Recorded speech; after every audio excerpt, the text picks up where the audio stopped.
Bom, vamos a começar com um tópico novo e o primeiro que temos que ver desse tópico aqui é como calcular o comprimento de uma curva ou comprimento de arco. Então, o problema que temos é o seguinte: temos uma curva, gama, que está definida no intervalo AB e toma valores em R2, ¿sí? Então é uma função do intervalo no plano R2. Que esse tipo de funções a gente chama de curvas e vamos a chamar C a sua imagem, ¿sí? Então C é a imagem de gama, que são os pontos gama de T pertencente a R2, onde T pertence ao intervalo AB, ¿sí? Então a vezes eu vou tentar a maior parte do tempo distinguir o conjunto da função, ¿sí? Mas no livro eles só trabalham com a imagem. Então o C é um conjunto do plano e gama é uma função. Então são objetos um pouco diferentes. Então aqui temos um desenho, sim, um conjunto C, e gama de A e gama de B são os extremos da curva. E vamos supor que gama se escreve em coordenadas como gama de T igual a x de T e y de T.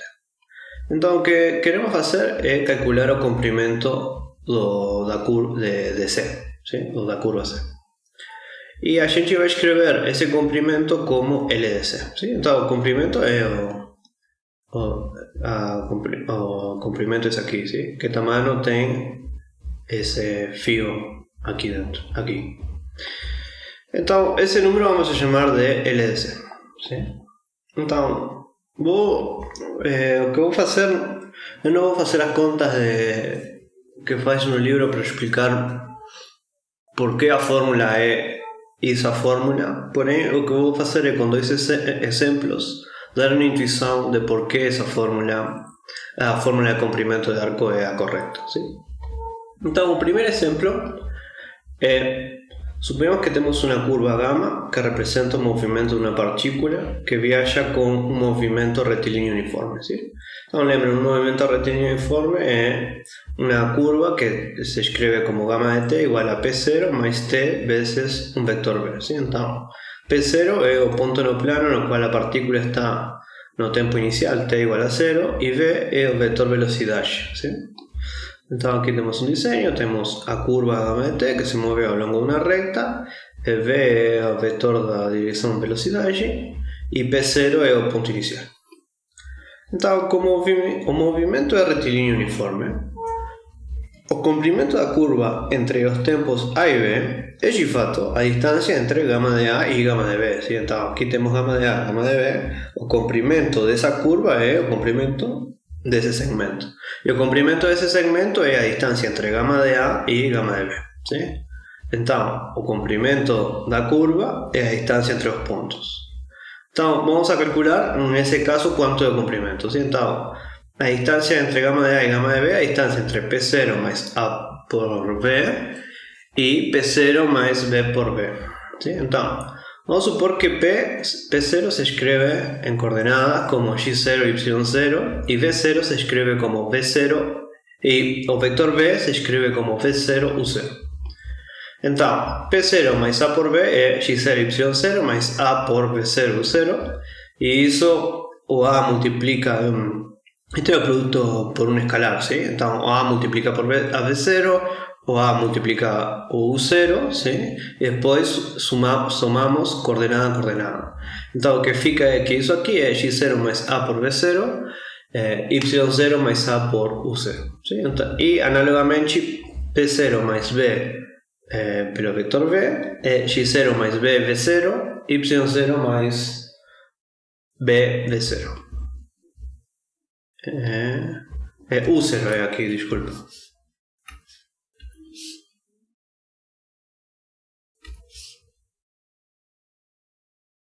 Bem, então, de novo, o comprimento da curva entre gama de A e gama de B é o comprimento desse segmento, que é a distância entre gama de A e gama de B. Então o que vamos fazer é calcular isso aí com as coordenadas, com essas coordenadas aqui. Então a distância entre gama de A e gama de B, ¿sí?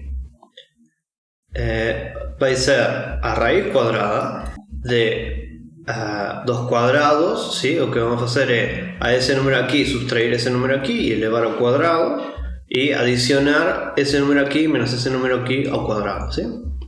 Entonces, ese número aquí menos ese número aquí es x0 más b v0 menos x0 más a v0 y todo eso al cuadrado, y ese número aquí es y0 más b u0 menos ese número aquí y0 más a u0 y todo eso al cuadrado, ¿sí?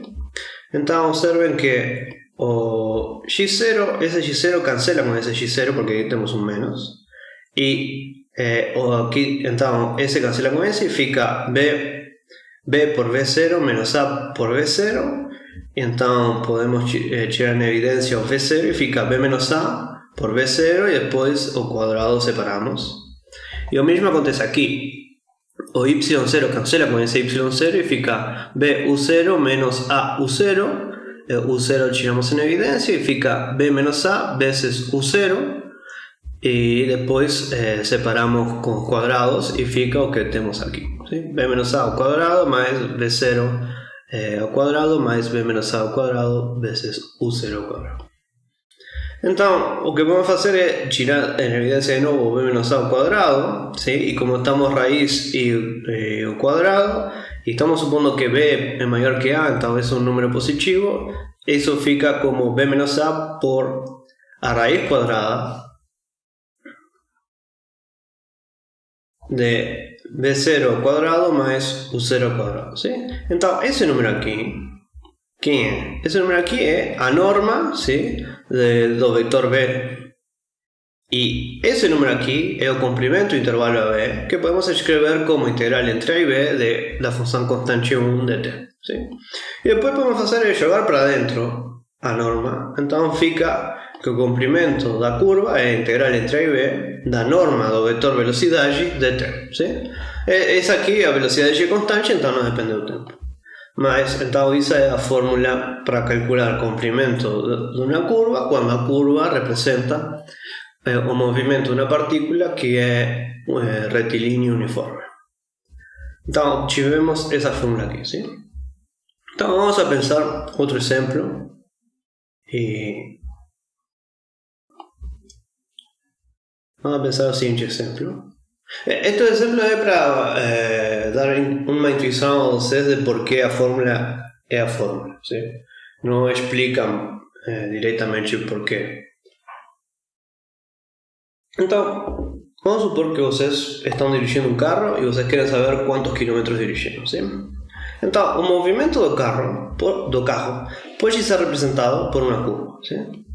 Como se mueve você no carro puede ser representado ao longo do tempo con una curva que é una función de un intervalo de tempo no plano, ¿sí? Entonces, para saber cuántos kilómetros dirigimos, a direção da qual dirigimos não importa, ¿sí? Se eu vou para a esquerda, a direita, a este, oeste, norte ou sul, não importa. Quantos kilómetros dirigimos não leva em consideração a direção nem o sentido na qual estamos dirigindo. O único que importa é a velocidade na qual dirigimos, ¿sí? A velocidade no termo usual. Tá bom? Então, o termo usual de velocidade no contexto de curvas é o que se representa como a norma do vector velocidade, ¿sí? O módulo de gama línea de t, que é a norma do vector velocidade, ¿sí? Ou seja, a magnitude da velocidade na qual a gente está dirigindo, ¿sí? A magnitude é o único que importa. Não importa nem a direção nem o sentido. O único que importa é a magnitude. Então, no exemplo anterior, ¿sí? Gama de t era p más t por b, gama de t era p0 más t por b. Entonces, que tem esa fórmula que está aquí. Entonces, si calculamos a derivada da curva, estamos derivando isso aquí en relación a t, ¿sí? Entonces, isso é constante, isso é variável, isso é uma constante, então derivamos isso aqui, fica simplesmente v0, e derivar isso em relação a t, fica simplesmente u0. Então, a derivada da curva é o vector v, ¿sí? Para esse exemplo aqui. E a norma do vector velocidade, o módulo do vector velocidade é esse número aqui, sim? Então, que era esse número aqui, o que apareceu nessa conta aqui, sim? Então, voltando ao problema do carro, para calcular a distância percorrida no carro, o que vamos a fazer é integrar a velocidade, sim? Porque se não importa a direção ou sentido, o único que importa é o módulo do vector velocidade, ou seja, a velocidade, o que a gente chama usualmente velocidade. Então, para calcular a distância percorrida, o que temos que fazer é integrar a velocidade. Sim? Então, vamos a ver agora qual é a fórmula no caso geral. Então, no caso geral, se gamma é uma curva definida no intervalo AB, toma valores en R2, e é uma curva derivável, ¿sí? Vamos a precisar que seja derivável. Então, o comprimento do arco entre A e B é o seguinte número: L de C, que vamos a anotar L de C, é igual a integral entre A e B da módulo do vector velocidade, que depende do tempo, dt. ¿Sí? Então, se gamma de t é x de t, y de t, e gamma linha de t vai ser x linha de t, y linha de t, então o comprimento da curva é igual a integral entre A e B da raiz quadrada de x linha de t ao quadrado mais y linha de t ao quadrado dt. ¿Sí? Então vamos a ver um exemplo. Então isso aqui se vocês querem, isso aqui é a fórmula para calcular o comprimento de arco de uma curva. Bem, observen que é análogo ou seja, é a mesma a fórmula que obtivemos para movimento retilíneo uniforme, é a mesma, sim? Para o movimento retilíneo uniforme, a gente viu que o vector velocidade é constante, pelo tanto a norma do vector velocidade é constante, e é essa fórmula aqui. Bem, então, agora vamos a pensar no seguinte exemplo. Então vamos supor que tomamos a curva gamma que varía entre 0 y 2pi y toma valores no plano, onde gamma de t é igual a r coseno de t, r seno de t. ¿Sí? Então, o que está representando essa curva o que vai fazer é uma partícula que se está movendo. Começa no ponto, nesse ponto aqui, que é o ponto R0. ¿Sí? E se move ao longo do círculo de raio R, ¿sí? Entre 0 e 2pi. Tá bom? Isso é o que representa essa partícula aqui. Então, a derivada dessa partícula, a derivada dessa curva temos que derivar isso em relação a t. Então fica menos r seno de t, a derivada de cosseno é menos seno, e a derivada de seno é cosseno. Então, r cosseno de t. Então, vamos a calcular o comprimento de arco dessa curva aqui. ¿Sí? Então, temos que integrar entre 0 e 2pi, ¿sí? Que é o intervalo no qual está definida a curva, da norma do vector velocidade. Então, se esse é o vector velocidade, a norma é raiz quadrada de isso aqui ao quadrado mais isso aqui ao quadrado. Então, esse aqui ao quadrado, o menos se cancela e fica r quadrado seno de t ao quadrado mais r quadrado coseno de t ao quadrado. Como vocês já estão acostumados, isso cancela com isso, porque fica 1, ¿sí?